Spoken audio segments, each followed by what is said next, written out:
Olá, eu sou o professor Eduardo Sênio Viviurca e no vídeo de hoje falaremos sobre o julgamento do STF que versou sobre a constitucionalidade do Juiz das Garantias. Nós sabemos que o Juiz das Garantias foi criado pelo pacote anticrime no final de 2019. Logo na sequência, foram ajuizadas algumas ações diretas em inconstitucionalidade impugnando alguns de seus dispositivos. Depois de alguns anos de tramitação, finalmente chegou ao resultado desse julgamento. Trago aqui para vocês a notícia do dia 23 de agosto de 2023, que apreciou a constitucionalidade e o mérito dessas ADIs. E na notícia, dentre algumas outras aqui que foram veiculadas pelo próprio STF, foram trazidos alguns dos tópicos que foram abordadas na ADI. Prazo da implementação, alguns aspectos, enfim, aqui, que vão descrevendo alguns detalhes do julgamento, trazendo as conclusões e aqui, por fim, a referência das ADIs. Vou abrir a primeira delas só para mostrar um pouquinho aqui para vocês da tramitação. A data do protocolo dela, depois aqui tem um marco importante que eu quero chamar a atenção para vocês. Ela foi protocolizada no final de dezembro de 2019 e logo em janeiro de 2020, o Luiz Fux, através de uma medida liminar, suspendeu a eficácia de diversos dispositivos, de diversos artigos. Artigo 3º-A, B, enfim, e também 157, parágrafo 5º. E isso, apesar, enfim, de vários pontos do pacote anticrime terem entrado em vigor imediatamente, outros ficaram ali sem produzir efeitos. E a tramitação processual seguiu, até que mais recentemente, dia 24/8, foi publicada a decisão do julgamento. E nessa publicação do julgamento, nós temos o seguinte arquivo, que o próprio STF divulgou. Também saiu notícia ali no informativo, mas não temos ali uma formatação excelente a respeito do que foi de fato decidido pela Suprema Corte. E aqui, nesse arquivo, com a conclusão do julgamento, não temos ainda a disponibilização dos votos dos ministros, o acordo na íntegra, isso vai demorar um pouquinho para sair. De todo modo, aqui nós temos material que nos permite entender o que foi decidido. Não nos permite, nesse momento, a menos que a gente pegue ali alguns vídeos da sessão do julgamento, aprofundar nos porquês, nas razões jurídicas de cada decisão. Mas nesse primeiro momento, quero trazer para vocês, de forma objetiva e direta, as conclusões do julgamento. Não vamos fazer digressões doutrinárias, não quero criticar, defender os institutos do Juiz da Garantia e também as decisões do STF. Especialmente para quem vai fazer provas sobre o tema, eu quero sublinhar as conclusões. Como hoje nós devemos ler o CPP, especialmente no que toca os artigos que versam sobre o Juiz das Garantias. Futuramente, se houver algum embargo de declaração, talvez possa mudar algum desses entendimentos que eu vou trazer para vocês, ou ter alguma riqueza de detalhes maior. Se isso acontecer, me comprometo de atualizar a descrição desse vídeo aqui, trazendo para vocês algumas novidades.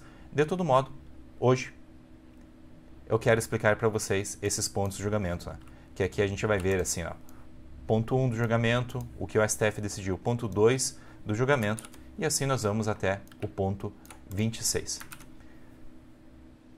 Trago para vocês o mesmo texto do julgamento, só que com uma outra formatação, uma outra forma de apresentar. Esse material aqui eu deixarei para vocês disponível na descrição do vídeo, e fiquem à vontade para copiar, colar ali, e editar da melhor forma que faça sentido para os seus estudos. E eu quero passar com vocês essas 26 teses, 26 conclusões do julgamento da forma mais breve possível, mas sem perder de vista quais são os elementos determinantes e fundamentais para a melhor compreensão da leitura do CPP hoje. Sem mais delongas, vamos lá. Ponto 1. O ponto 1 atribuiu interpretação conforme a Constituição ao artigo 3º-A do CPP. Interpretação conforme a Constituição é uma técnica utilizada no controle de constitucionalidade pela qual nós não suprimimos elementos do texto constitucional, mas diante de um termo, uma expressão que sim, pode à primeira vista parecer incompatível com o texto constitucional, a Corte escolhe uma semântica possível daquele termo e fala, olha, a partir de agora nós vamos ler esse artigo da seguinte forma. E aqui, no terceiro A, nós temos o processo penal terá estrutura acusatória. Aqui nós temos o primeiro ponto que eu gostaria de sublinhar para vocês. Antes do pacote anticrime já falava-se que o processo penal brasileiro tinha assim uma estrutura acusatória, isso aqui em oposição ao sistema inquisitorial, né? Isso é a aula 1 de processo penal que nós temos na faculdade, né? As diferenças entre o sistema acusatório e o inquisitorial, cuja diferença principal, que é relevante aqui para a compreensão desse tópico, versa sobre as funções, a concentração das funções de acusação e julgamento do mesmo órgão. O sistema inquisitório permite isso, o sistema acusatório vai fracionar essas funções. Claro, tem um pessoal que defende o sistema misto e tal, né? Mas o ponto que eu chamo a atenção é que, a partir do pacote anticrime, passou a ser explícito no ordenamento jurídico a opção pelo sistema acusatório, que é o que mais protege os direitos e garantias dos acusados ali no processo penal, dos réus, né? Enfim, artigo 3º-A, o processo penal terá estrutura acusatória, e aqui o ponto que levantou divergências, né? Vedadas a iniciativa do juiz na fase de investigação e a substituição da atuação probatória do órgão de acusação.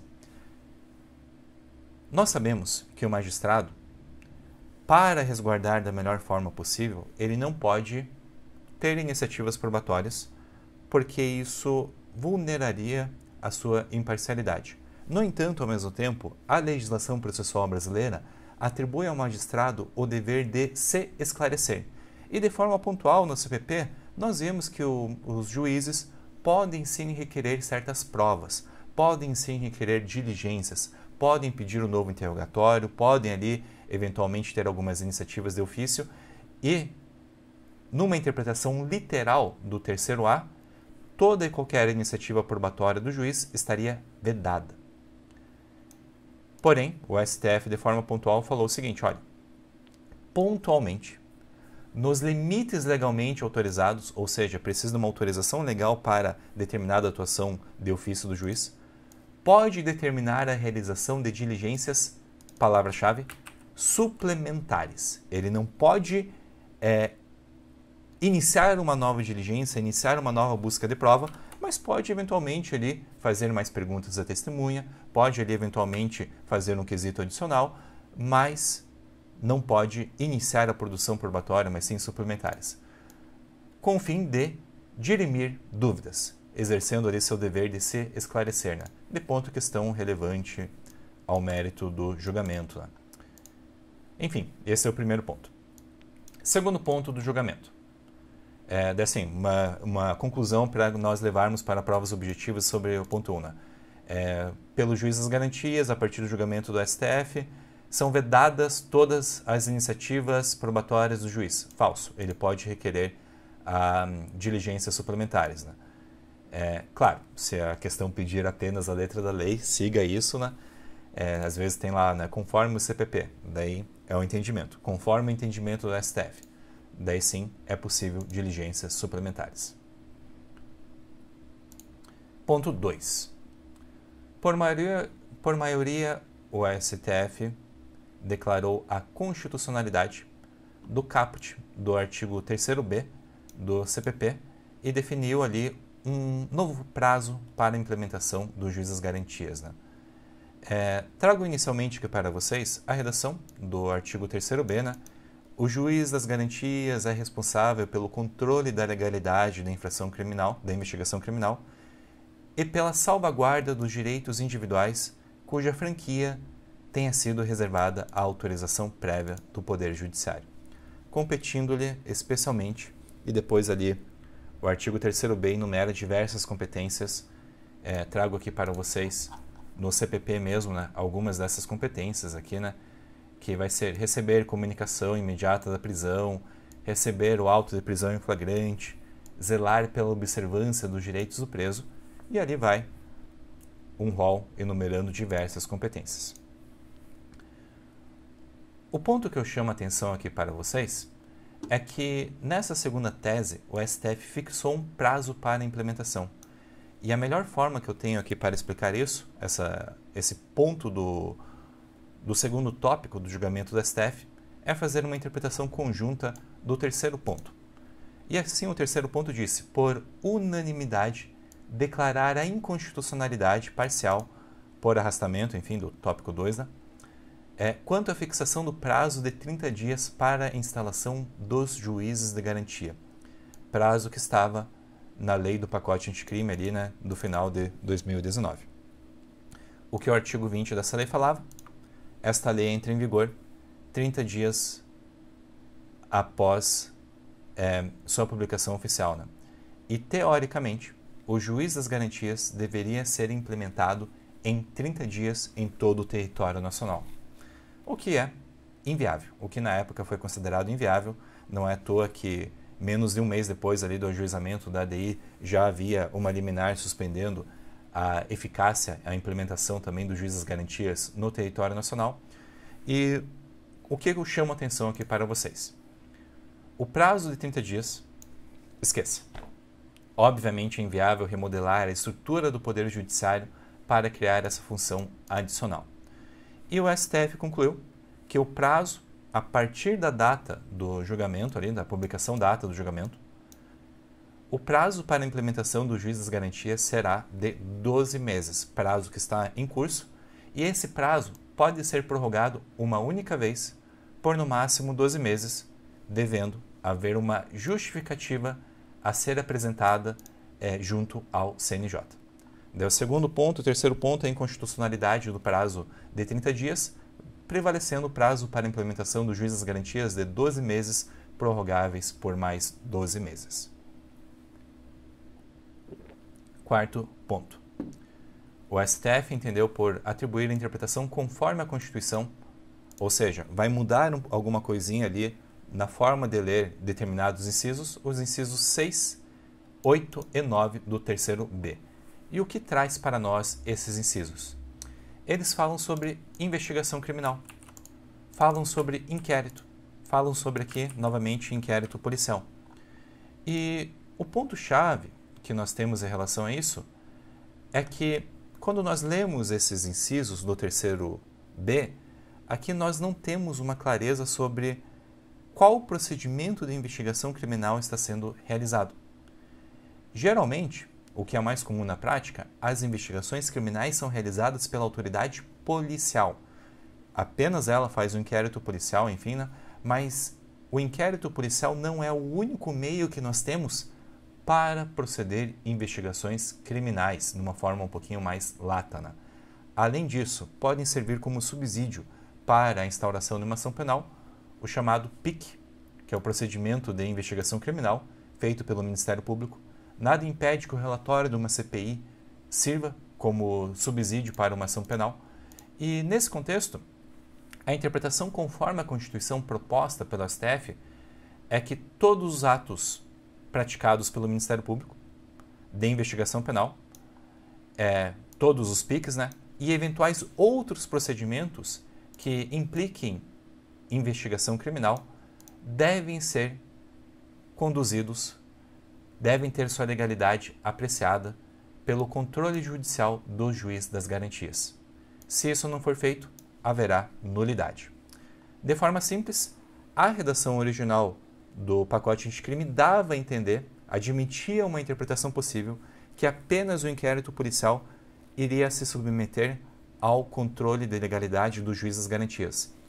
E a interpretação proposta por STF é que todo procedimento de investigação criminal, seja uma PIC, né, que é o procedimento de investigação criminal, feito ali pelo Ministério Público, que tem uma regulamentação aqui, deixo aqui para vocês a referência, né, na resolução 181 do Conselho Nacional do Ministério Público, seja ali, enfim, uma CPI, seja o que for. E aqui o julgado também faz referência a um habeas corpus um pouquinho antigo, julgado ali de relatoria, enfim, do ministro Celso de Mello, em que foi decidido justamente isso, né? Que a investigação feita pela autoridade policial não é o único meio de investigação criminal existente. É um habeas corpus julgado ali em 2009, um pouquinho antigo, mas a conclusão é simples, né? Que o Ministério Público também tem a possibilidade ali de determinar a abertura de inquéritos policiais, de requisitar diligências, de fazer seus procedimentos de investigação. Isso não é atividade exclusiva da autoridade policial. Pois bem, quinto ponto do julgamento do STF. Por unanimidade, o STF atribuiu interpretação conforme ao inciso 6 do também artigo 3º-B do CPP. E aqui nós temos simplesmente uma inclusão de uma palavra, por assim dizer. O que diz esse inciso 6? Que cabe ao juiz das garantias, compete ao juiz das garantias prorrogar a prisão provisória ou outra medida cautelar e eventualmente substituí-las, revogá-las, assegurando o exercício do contraditório em audiência pública e oral. A redação original do pacote anticrime era essa, o exercício do contraditório em audiência pública e oral. A mudança que o STF fez foi falar a audiência pública e oral, que sem dúvida prestigia determinados princípios do processo penal, passou a ser apenas preferencial e não o único meio. Ou seja, o contraditório poderá ser realizado de outras formas que não seja uma audiência pública e oral. Isso aqui facilita bastante ali a organização da pauta da audiência, facilita bastante ali a realização de determinados, de andamento de vários procedimentos. Várias coisas podem ser feitas em gabinete, não necessariamente em uma audiência pública oral. Claro, críticas à parte aqui, isso acaba, sim, diminuindo a intensidade do impacto dos juízes das garantias no ordenamento jurídico brasileiro, mas é uma decisão um pouquinho mais pragmática. Vamos lá. Ponto 6. O STF entendeu por atribuir interpretação conforme ao inciso 7, também do artigo 3º-B. O que fala esse terceiro 7 no mesmo sentido aqui do inciso 6 do 3º-B, que compete ao juiz das garantias decidir sobre o requerimento de produção antecipada de provas consideradas urgentes e não repetíveis, assegurados o contraditório e ampla defesa em audiência pública e oral. Essa é a redação aqui que nós temos de forma literal no texto do CPP. O que o STF fez foi incluir 2 ressalvas no final da tese, falando, olha, essa é a regra. A decisão sobre produção antecipada de provas, consideradas urgentes e não repetíveis, deve ser feita em audiência pública oral. Mas, na interpretação conforme do STF, foram colocadas 2 ressalvas. Primeira, se houver risco para o processo, obviamente eu preciso demonstrar isso numa decisão fundamentada, a audiência pode deixar de ser realizada. Mas se houver necessidade, eu posso diferir a audiência, eu vou postergar a realização da audiência. E assim eu posso eventualmente decidir pela produção de provas e no segundo momento faço audiência ali e consagro o eventual contraditório, consagro ali o respeito às garantias processuais do réu. 7º ponto. Por maioria, o STF entendeu declarar a inconstitucionalidade do inciso 14 do 3º-B, e aqui é um inciso, um ponto que vai reaparecer em outras teses, que é o momento em que cessa a atuação dos juízes das garantias. Dizia o inciso 14, que compete ao juiz das garantias decidir sobre o recebimento da denúncia ou queixa nos termos do artigo 399 do CPP. Basicamente, nós temos o juiz das garantias uma atuação pré-processual e depois, no segundo momento, nós teremos a atuação do juiz de instrução e julgamento. É um sistema já previsto, adotado em vários países. O Tribunal Penal Internacional também adota ali um sistema de 2 juízes para fazer o julgamento em primeiro grau, um para cuidar da instrução probatória e outro para julgamento. E aqui no ordenamento jurídico brasileiro, nós temos essa função. E a grande pergunta que o STF respondeu é: quando que cessa a atuação do juiz das garantias? E a resposta prevista inicialmente era com o oferecimento da denúncia. Depois de toda a investigação criminal em que o juiz das garantias atuou tendo contato com as provas, ele iria fazer o juízo sobre a admissão ou rejeição da denúncia. E o STF falou, peraí, se ele já fez a instrução, vamos deixar esse julgamento sobre a recepção ou não, a recebimento ou não da denúncia para o juiz de instrução e julgamento. E o ponto aqui chave que eu chamo a atenção para vocês é que o juiz das garantias vai atuar apenas até o oferecimento da denúncia. Ponto. Quem vai receber a denúncia é o juiz de instrução e julgamento. E aqui tem um outro detalhe, que eu acho que também vai reaparecer futuramente em eventuais embargos de declaração, né? Que aqui nós tínhamos de forma clara que o juiz das garantias iria receber a queixa. Redação revogada, e não parece claro agora, e por isso que imagino que possam surgir eventuais embargos de declaração nesse ponto, para definir quais vão ser os limites da atuação do juiz das garantias em ações penais privadas antes do oferecimento ali da denúncia, né? Da queixa-crime, melhor dizendo. De todo modo, vamos guardar a seguinte informação, né? A competência do juiz das garantias termina com o oferecimento da denúncia. Quem faz o recebimento da denúncia ou de uma queixa-crime é o juiz de instrução e julgamento. Ponto. O ponto 8 fala sobre audiências através de videoconferência. E o STF entendeu atribuir uma interpretação conforme ao parágrafo 1º do artigo 3º-B. Né? O que diz esse dispositivo? Né? Qual que era a redação original dele? Vou pegar aqui para vocês, depois faço alguns esclarecimentos. O preso em flagrante ou por força de mandado de prisão provisória será encaminhado à presença do juiz de garantias, no prazo de 24 horas, momento em que será realizado a audiência com a presença do Ministério Público e da Defensoria Pública. E tinha aqui também, na redação do pacote anticrime, a vedação expressa ao emprego de videoconferência. A videoconferência, com a decisão do STF, deixou de ser proibida e passou a ser uma exceção, ou seja, ela é possível. E qual que é a exceção?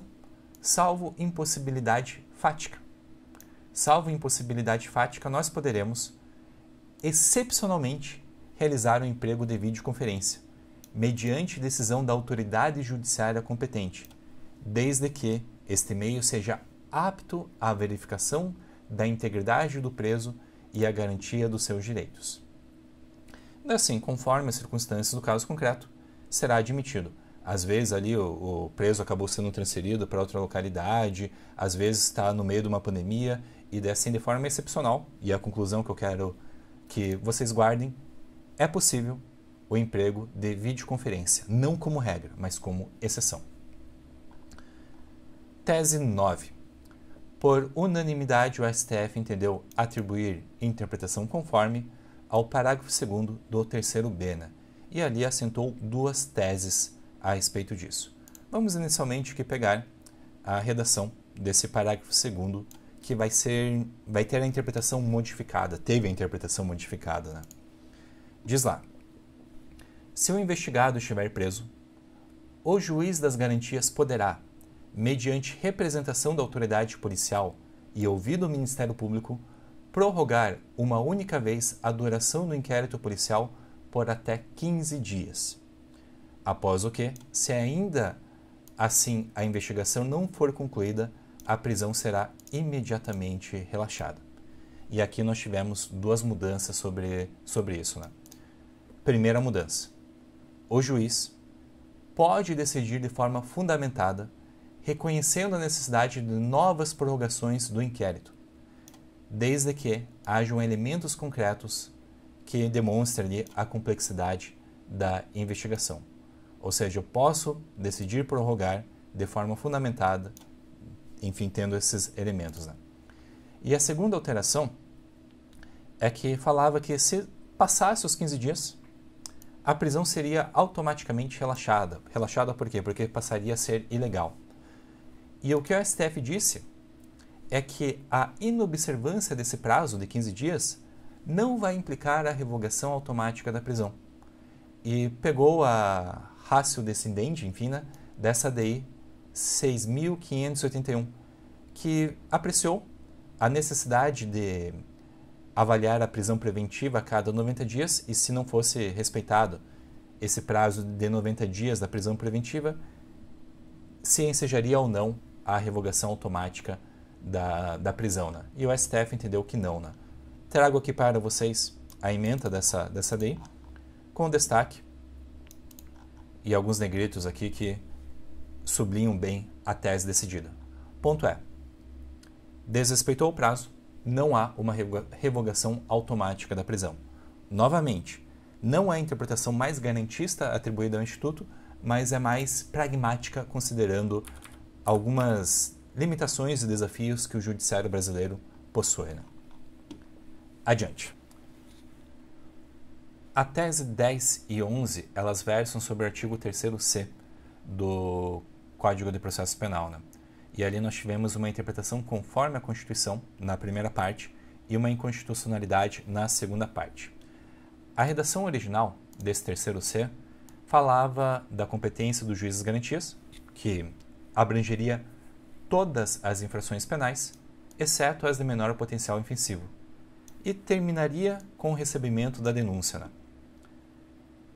O que o STF fez em relação à primeira parte foi incluir outras situações em que o juiz das garantias não vai atuar. E foram consolidadas 4 situações que são facilmente aqui, né, podem ser facilmente adaptadas para uma questão objetiva. Dessem, isso aqui é importante memorizar. Quando que o juiz das garantias não vai atuar? Primeiro, em processo de competência originária dos tribunais, porque ali a gente já vai ter um órgão colegiado que vai decidir. Processos de competência do tribunal do júri, que já possui a atuação de 2 juízes, né? Eu tenho o juiz sumariante, que vai até ali a decisão de pronúncia, e depois eu tenho o juiz presidente, que vai atuar ali em plenário do júri. Os casos de violência doméstica e familiar.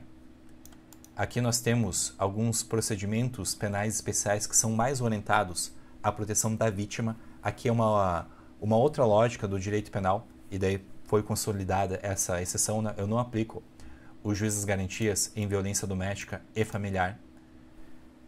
Notadamente ali, Maria da Penha, a lei do Henri Borel. E, último ponto, infrações penais de menor potencial ofensivo, que era a exceção que já estava prevista ali na redação original do pacote anticrime.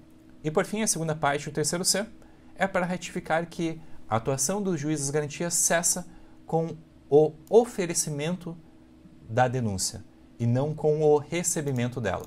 Daí no nosso vadimécum ali vamos riscar ou sublinhar, enfim, a palavra recebimento para lembrar que o juiz das garantias cessa a sua atuação com o oferecimento da denúncia.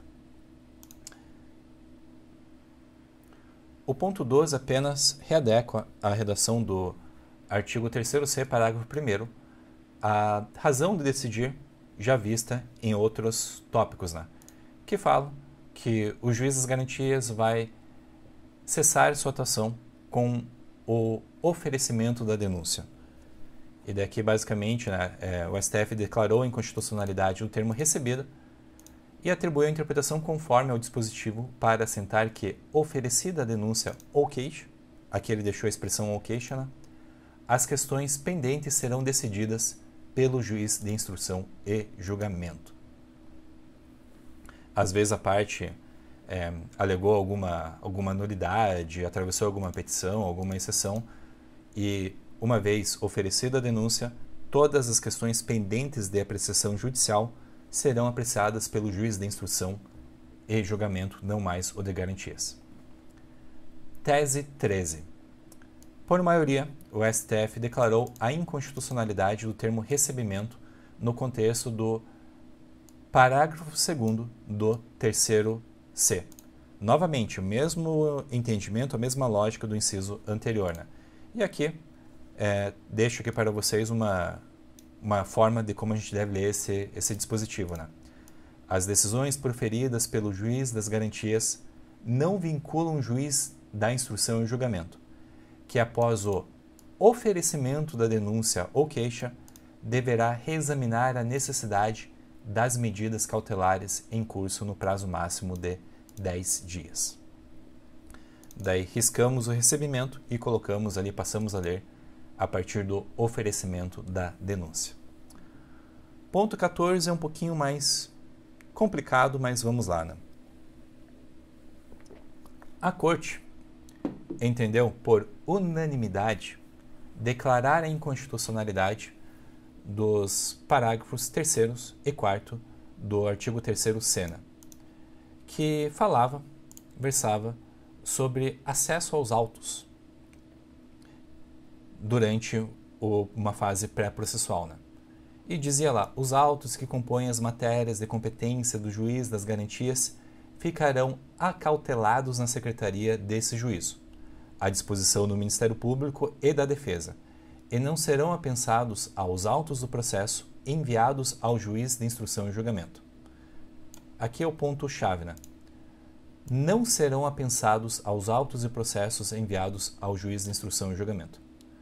O STF entendeu que os autos que compõem as matérias de competência de juiz das garantias serão sim remetidos ao juiz de instrução e julgamento. E assim, a gente pode pegar essa redação do parágrafo 3º, riscar a palavra não ou sublinhar em vermelho ali, né, no teu vade-mecum de prova, por exemplo, para lembrar que que serão apensados o processo, aos autos do processo e enviados ao juiz de instrução e julgamento esses elementos. Né? A segunda parte falava, né? Fica assegurado às partes o amplo acesso aos autos acautelados na Secretaria do Juiz das Garantias.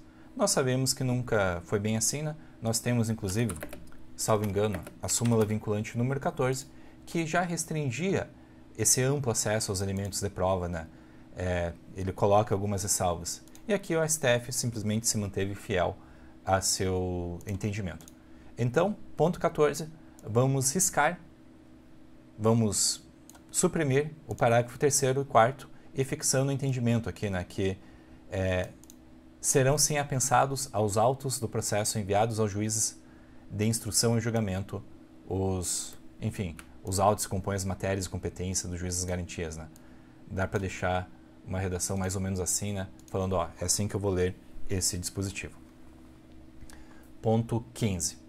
Por unanimidade, o STF declarou a inconstitucionalidade do caput do artigo 3º Dena, que falava que o juiz que na fase de investigação praticar qualquer ato incluído nas competências do artigo 4º e 5º desse código ficará impedido de atuar no processo. Não vai haver esse impedimento, né? Teríamos sérias dificuldades, mais do que já estamos passando, para a implementação do juiz das garantias, caso esse dispositivo continuasse em vigor. Novamente, esse aqui é um ponto polêmico que vulnera a eficácia do juiz das garantias, mas esse é uma decisão mais pragmática que o Supremo Tribunal Federal tomou. Não estou falando que concordo ou discordo, mas essa é a conclusão que deve ser levada para a prova, né? Assim, o juiz que na fase de investigação praticar qualquer ato, às vezes está lá no plantão judiciário e pratica um ato, não ficará impedido de funcionar no processo. 16. O STF declarou inconstitucionalidade formal do parágrafo único do 3º D. O que dizia esse parágrafo único? Nas comarcas em que funcionar apenas um juiz, os tribunais criarão um sistema de rodízio. O problema aqui que nós temos é simplesmente de iniciativa, né? Conforme o artigo 125, parágrafo 1º da Constituição Federal, a iniciativa para disciplinar a organização judiciária vai ser ali do respectivo tribunal, né? E não pode um projeto de lei de origem parlamentar ou mesmo de origem executiva tentar regulamentar essa matéria criando um sistema de rodízios. Ponto 17. Ponto 17, o STF fez uma interpretação conforme do artigo 3º E e só mudou uma palavra, basicamente. Dizia lá, né, o juiz das garantias será designado conforme as normas da organização judiciária. E o STF falou, olha, designado não é a melhor palavra. Na verdade, os magistrados são investidos nas funções. Então, em vez de ler designado, vamos ler investido. No direito administrativo dá para aprofundar um pouquinho essas diferenças, mas por hora vamos nos limitar a essa conclusão aqui do STF, né? O juiz das garantias é investido nas suas funções. 18. Por unanimidade, o STF declarou a constitucionalidade do caput, do artigo 3º-F do CPP, né? Assim, nada muda, permanece ali do jeito que está a redação, né? O juiz das garantias deverá assegurar o cumprimento das regras para o tratamento dos presos, impedindo o acordo ou ajuste de qualquer autoridade com órgãos de imprensa para explorar a imagem da pessoa submetida à prisão, sob pena de responsabilidade civil, administrativa e penal. Nesse mesmo artigo 3º-F, a tese 19, o ponto 19, eu estou chamando aqui de forma indiscriminada, né? Tópico, tese, item, que continua nesse tratamento de zelar o preso em relação aos órgãos de imprensa. Nós temos ali a seguinte redação, né? Por meio de regulamento, as autoridades. E a pergunta que surgiu é: quais são essas autoridades que deverão criar essa disciplina em relação ao preso? E o STF disse para nós que são policiais, Ministério Público e magistratura que devem assegurar essa efetividade do direito à informação em consonância com a dignidade da pessoa submetida à prisão. Ponto 20. O STF entendeu, por maioria, atribuir uma interpretação conforme ao caput do artigo 28. Esse artigo 28, ele estava com a sua eficácia suspensa e antes estava vigiando a redação anterior, inclusive foi objeto de avaliação em provas, tal, né, que falava sobre o processo de arquivamento do inquérito policial pelo Ministério Público ali, né? E agora passa a viger a redação, ela deixou de ter eficácia suspensa, mas com algumas alterações. O que diz esse artigo 28? Né? Ordenado o arquivamento do inquérito policial ou de quaisquer elementos informativos da mesma natureza, o órgão do Ministério Público comunicará à vítima, ao investigado e à autoridade policial e encaminhará os autos para a instância de revisão ministerial para fins de homologação na forma da lei. Primeiro, 2 ajustes aqui que nós temos que fazer, né? Ou 3, né? Pela tese aqui do STF, né? Da interpretação conforme, ele assentou que, ao se manifestar pelo arquivamento do inquérito policial ou outros elementos de investigação, né? Como um relatório de uma CPI, o Ministério Público submeterá sua manifestação ao juiz competente, antes de qualquer coisa, né? E depois acontece ali a comunicação da vítima ao investigado e à autoridade policial. Podendo e não devendo, ou seja, deixa de ser uma obrigação e passa a ser uma faculdade, o encaminhamento dos autos para o Procurador-Geral ou instância de revisão ministerial. Antes apenas era instância ministerial, agora é alternativamente, né? Vai depender ali de uma organização do respectivo Ministério Público, né? Assim, se fôssemos readequar a redação do artigo 28, ficaria dessa forma como deixo aqui para vocês na tela, né? O Ministério Público deve submeter sua manifestação ao juiz competente e poderá encaminhar os autos ao Procurador-Geral ou à instância de revisão ministerial, né, que antes era a única existente. Ponto 21. Uma interpretação conforme do parágrafo 1º desse mesmo artigo 28, e ele faz uma inclusão da figura da autoridade judicial. O que esse parágrafo 1º trata, né? Diz lá: se a vítima ou seu representante legal não concordar com o arquivamento do inquérito policial, poderá, no prazo de 30 dias do recebimento da comunicação, submeter a matéria à revisão na instância competente do órgão ministerial. O que mudou é que a autoridade judicial também poderá provocar a instância de revisão ministerial e não apenas a vítima ou seu representante legal. Ou seja, o STF deu uma ampliada no rol de legitimados para questionar a decisão de arquivamento feita pelo Ministério Público. 22. Declarou a constitucionalidade do artigo 28A, em especial de alguns dispositivos impugnados, né? Ou seja, em relação ao acordo de não persecução penal, nada mudou, é constitucional todos os dispositivos na íntegra. Ponto 23. Ponto 23 é polêmico. O STF, por maioria, declarou a inconstitucionalidade do artigo 5º do artigo 157, que já estava com a sua eficácia suspensa. O que diz lá? O juiz que conhecer do conteúdo de prova declarada inadmissível não poderá proferir a sentença ou acórdão. Ou seja, se o juiz teve contato com uma prova ilícita, essa prova foi declarada ilícita e foi desapensada dos autos, a mente do juiz continua trabalhando com o conteúdo, com a cognição daquele elemento ilícito de prova. E quando nós falamos prova ilícita, não é que o sujeito confessou sobre tortura de uma autoridade policial ou alguma coisa assim, não. Às vezes foi uma interceptação telefônica ilegal. Ou já venceu o prazo ali de prorrogação e o juiz teve contato com essa prova. O juiz que teve contato com uma prova inadmissível deveria poder julgar? Num cenário ideal que otimiza todos os princípios da imparcialidade, obviamente que não. Mas aqui o STF falou, olha, essa disposição é inconstitucional com o nosso ordenamento jurídico. Sem dúvida, esse é um ponto aqui que a doutrina vai ter desenvolvimentos futuros a respeito disso, mas por hora vamos guardar a seguinte conclusão, que o juiz que teve contato com uma prova ilícita, sim, pode vir a decidir. Ponto 24. Por unanimidade, o STF atribuiu a interpretação conforme ao caput do 310, né? Que foi basicamente para incluir a possibilidade da realização dessa audiência por videoconferência. O que diz o 310? Após receber o auto de prisão em flagrante, no prazo de até 24 horas da prisão, o juiz promoverá a audiência de custódia. E o STF adicionou: e em caso de urgência, e se o meio se revelar idôneo, poderá ser realizada por videoconferência. 25. Novamente, uma interpretação conforme, dessa vez do parágrafo 4º do 310, né?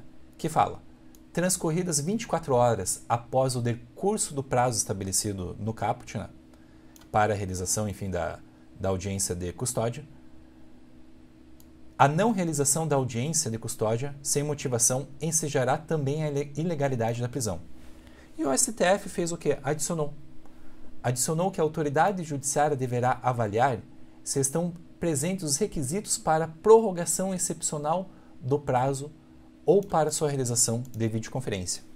Ou seja, vamos guardar a seguinte conclusão: a audiência de custódia deve ser feita em 24 horas. Porém, se não for feita, nessas mesmas 24 horas, o juiz deve avaliar uma eventual prorrogação excepcional desse prazo. Ponto 26. O ponto 26, o STF basicamente disse que essas mudanças terão efeitos apenas prospectivos, com efeitos ex nunc, né, daqui para frente. E o marco temporal é a efetiva implementação do juiz das garantias pelos tribunais.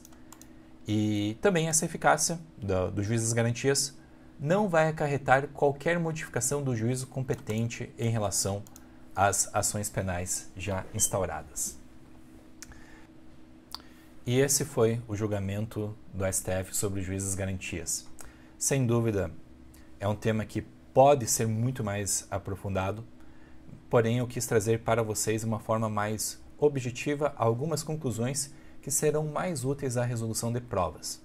Nesses 3 anos que eu estou aqui sem publicar nada nesse canal, eu recebi diversos feedbacks positivos de como o conteúdo que eu fiz para os meus alunos de graduação no meio da pandemia acabou ajudando pessoas a se prepararem para o exame da ordem e algumas outras provas de concursos. E eu pretendo voltar aos poucos aqui com as gravações, deixando algum outro conteúdo direcionado, segmentado a esse público. Eu agradeço a todas as mensagens positivas que eu recebi ao longo desses anos e isso sem dúvida foi um fator determinante para eu retomar as gravações. Muito obrigado e até a próxima.